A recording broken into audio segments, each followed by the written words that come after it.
இயேசு கிறிஸ்துவில் பிரியமான சகோதர சகோதரிகளே, தாயாம் திரு அவையோடு இணைந்து பொதுக்காலத்தின் 15வது ஞாயிறு திருப்பலியை கொண்டாட நாம் அழைக்கப்படுகிறோம். இன்றைய வழிபாட்டிற்கான இறைவார்த்தைகள்: முதல் வாசகம் ஆமோஸ் 7ஆம் அதிகாரம் 12 முதல் 15 வரை. இரண்டாவது வாசகம் எபேசியர் 1:3 முதல் 12 வரை. இனி நற்செய்தி மார்க்கு நற்செய்தி 6ஆம் அதிகாரம் 7 முதல் 13 வரை. பொதுவாகவே கத்தோலிக்க விசுவாசத்தில்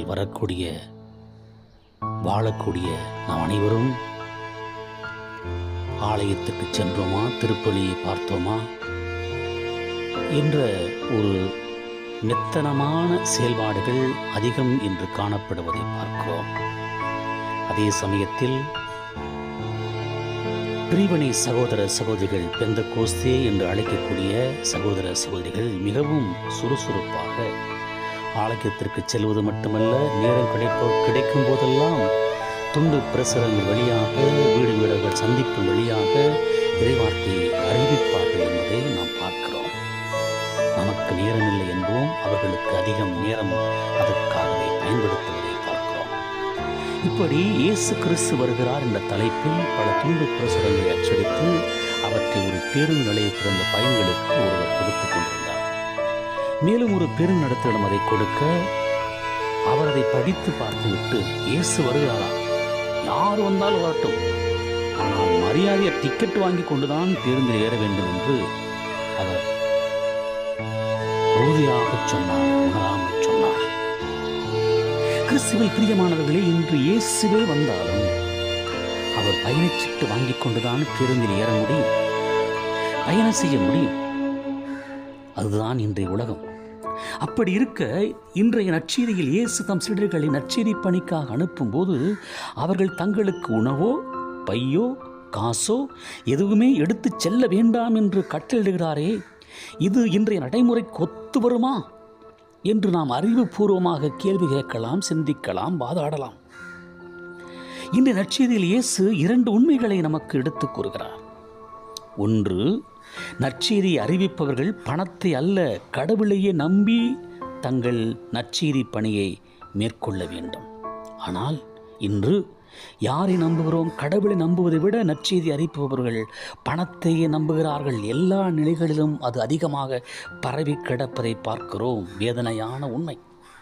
2, நற்செய்தியை கேட்பவர்கள் அதை அறிவிப்பவர்களின் இன்றியமையாத தேவைகளை நிறைவு செய்ய கடமைப்பட்டிருக்கிறார்கள். நற்செய்தி அறிவிப்பவர்கள் கடவுளை மட்டுமே நம்பி தங்கள் பணியை ஆற்ற வேண்டும். செல்வமும் சொத்துக்களும் நற்செய்தி பணிக்கு மாபெரும் இடையூறாகவும் வேக தடைகளாகவும் உள்ளன. நற்செய்தி பணிக்காக சொத்துக்களை கூப்பவர்களுக்கும் இறுதியில் அச்சொத்துக்களை கட்டி காப்பதற்காகத்தான் நேரம் இருக்குமே ஒழிய நற்செய்தி பணிக்கு நேரம் இருக்காது. நற்செய்தி அறிவிப்பவர்கள் ஊராக செல்ல வேண்டும். எவ்வளவுக்கு அதிகமாக பொருள்கள் அவர்களிடம் உள்ளதோ அவ்வளவுக்கு அவர்கள் ஓரிடத்தில் மற்றவரிடமிருந்து செல்ல தயங்குவார்கள்.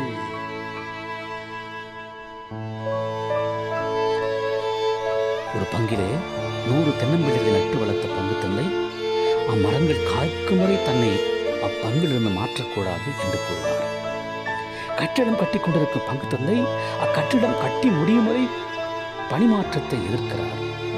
அதிக வட்டிக்கு ஆசைப்பட்டு லட்சக்கணக்கிலே தனியார் நிறுவனத்தில் கொடுத்து வைத்த துறவர சபைக்குரு அந்நிறுவனம் திவாலாகி மஞ்சள் நோட்டீஸ் அனுப்பியுடன் மாரடைப்பால் மரணமடைகிறார். இவையெல்லாம் அன்றாடம் அனுதினமும் இன்று நம்முடைய கத்தோலிக்க திருவைகளை நாம் கேட்கக்கூடிய, படிக்கக்கூடிய, பார்க்கக்கூடிய செயல்களாக இருக்கிறது.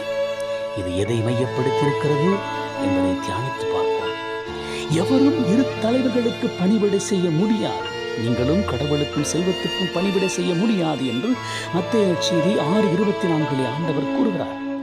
ஆண்டவரின் அருள்வாக்கை மறந்த திருப்பணியாளர்கள் காலப்போக்கில் திருவாளர்களாக மாறிவிடுவதில் வியப்பொன்றுமில்லை. பிரியமானவர்களே, இன்று எல்லாம் தலைகீழாகத்தான் நடந்து கொண்டிருக்கிறது என்பது வேதனை. பொருளாளர்கள் அருளாளராக இருப்பது ஒருபோதும் இயலாது. புனித சாமிநாதர் 3ஆம் இன்னசென்ட் என்ற திருத்தந்தையை சந்தித்த போது திருத்தந்தை அவரிடம், பேதுரு தன்னிடம் பொன்னோ வெள்ளியோ இல்லை என்றார். ஆனால் நான் அவ்வாறு கூற முடியாது, ஏனெனில் என்னிடம் ஏராளமான பொன்னும் வெள்ளியும் உள்ளன என்றார். அதற்கு சாமிநாதர் திருத்தந்தையிடம், உங்களிடம் பொன்னோ வெள்ளியோ இல்லை என்று கூற முடியாது, ஆனால் நீங்கள் முடவனை பார்த்து எழுந்து நட என்று சொல்ல முடியாது என்று பதிலடி கொடுத்தார். பேதுருவும் ஏனைய திருத்தூதர்களும் புதுமை செய்தார்கள், ஏனெனில் அவர்களிடம் பொன்னும் வெள்ளியும் இல்லை. இக்காலத்து திருப்பணியாளர்களிடம் ஏராளமாய் பொன்னும் வெள்ளியும் பணமும் இருப்பதால் அவர்களால் புதுமை செய்ய முடியவில்லை என்பது யதார்த்தமான உண்மையாய் இருக்கிறது. திருப்பணியாளர்கள் தங்கள் அருள் பணிக்கு பணம் வாங்கக்கூடாது, ஏனெனில் கொடையாக, அதாவது இலவசமாக பெற்றுக்கொண்டதை கொடையாகவே இலவசமாக வழங்க வேண்டும் என்று மத்தேயு நற்செய்தி 10:8 இயேசு விரும்புகிறார். ஒரு பங்கிற்கு உறுதி பூசல் கொடுப்பதற்காக ஆயர் சென்றார்.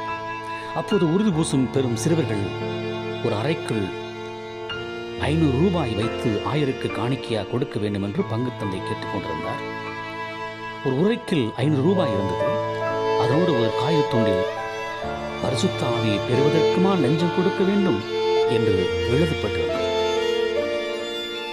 இன்றைய காலகட்டத்திலே திருப்பணி நிறைவேற்றுவதற்கும் திருச்சாதங்களை வழங்குவதற்கும் இறைமக்களும் பெறப்படுவது லஞ்சமோ கட்டாய கட்டணமோ அல்ல.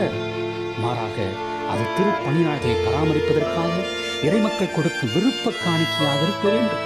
திருப்பணியாளர்கள் இழிவான ஊதியத்திற்காக பணி செய்யக்கூடாது. 1 பேதுரு 5:2. ஆனால் பங்கு மக்கள் தங்களது பங்கு பணியாளரை பராமரிக்க வேண்டிய கடமையும் உரிமையும் கொண்டிருக்கிறார்கள் என்பதையும் உணர வேண்டும். கலாத்தியர் 6:6 நற்செய்தியை கற்றுக்கொள்வோர் நற்செய்தி அறிவிப்பவர்களுக்கு தன்னில் உள்ள பங்குகள் அனைத்திலும் பங்களிக்க வேண்டும் என்று இறைவார்த்தை கூறுகிறது. இக்கட்டளையை இயேசுவும் புனித பவுலும் அதிகமாய் வலியுறுத்துகிறார்கள். வேளையால் தம் உணவுக்கு உரிமை உடையவரே, மத்தேயு 10:10 நாம் படிக்கிறோம். இயேசுவின் சீடருக்கு ஒரு கிண்ணம் குளிர்ந்த நீர் கொடுப்பவரும் கைமாறு பெறுவார் என்று மத்தேயு 10:42 நாம் ஆழமாய் படிக்கிறோம். நற்செய்தியை அறிவிப்பவர்கள் அச்செய்தியின் மூலமாகவே பிழைப்புக்கு உரியவற்றை பெற்றுக்கொள்ள வேண்டும் என்று ஆண்டவரே பணித்திருக்கிறாரே. 1 கொரிந்தியர் 9:14 நாம் படிக்கிறோமே. இறைவார்த்தையை கற்றுக்கொள்வோர் அதை கற்றுக் கொடுப்போருக்கு தனக்குள்ள நலன்கள் அனைத்திலும் பங்கு அளிக்க வேண்டும் என்று நாம் உணர்ந்து கொள்ள ஏன் மறுக்கிறோம் பிரியமானவர்களே? ஏனெனில் நம்முடைய எண்ணங்கள் எல்லாம் பணத்தை சார்ந்ததாய், உலகை சார்ந்ததாய் இருக்கிறதோ? ஞாயிறு திருப்பலி முடிந்து தனது சிறிய மகளுடன் வீடு திரும்பிய ஒரு பெண்மணி பங்கு தந்தையின் பிரசங்கத்தை பற்றி கடுமையாக விமர்சனம் செய்து கொண்டே போனார். கண்டபடி அவரை திட்டினார். அவருடைய சிறிய மகன் அவரிடம், ஆமா, நீங்க போட்ட 1 ரூபாய்க்கு இதை விட நல்ல பிரசங்கம் வேணுமா? பேசாம வாங்கம்மா என்றான் நகைச்சுவையாக.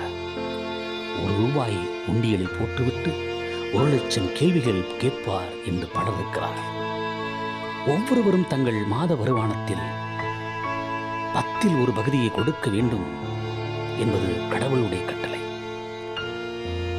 பங்கு தந்தையிடம் கூட பராமரிக்காத பங்கு மக்கள் கடவுளிடமிருந்து கொடைகளை எதிர்பார்க்க முடியுமா? பங்கு தந்தையும் பங்கையும் பராமரிக்க நினைக்காத பங்கு மக்கள் எப்படி பங்கு தந்தைக்கு எதிராக செயல்பாடுகளை செய்ய முடிகிறது என்பதுதான் வேதனையான கேள்விக்குறியாக இருக்கிறது. கொடுங்கள், உங்களுக்கு கொடுக்கப்படும். லூக்கா 6:38. மன வருத்தத்தோடு கட்டாயத்தினால கொடுக்க வேண்டாம். முகமகிழ்ச்சியோடு கொடுப்பவரே கடவுளின் அன்புக்குரியவர். கடவுள் உங்கள் எல்லா நலங்களாலும் நிரப்ப வல்லவர். 2 கொரிந்தியர் 9:7-8 வரை. அதே வேளையில் நற்செய்தி அறிவிப்பவர்கள், துறவிகள், குருக்கள் பணத்தை மட்டுமே மையப்படுத்தி அது பணிவாழ்வை அமைத்துக் கொண்டால் அது பணி அல்ல, அது வியாபாரம் ஆகிவிடுகிறது, உலகத்தின் போக்காக மாறிவிடுகிறது. எனவே ஆண்டவரை நம்புவோம், ஆண்டவருடைய நற்செய்தியை நம்புவோம். இந்த வெண்ணும் மண்ணும் அழிந்து போனாலும் கடவுளுடைய வார்த்தை ஒருபோதும் அழியப் போவதில்லை. எனவே வார்த்தையால் வாழ்வாக்க இதோ அந்த வார்த்தையின்படி வாழ நம்மை ஒப்புக் கொடுப்போம்.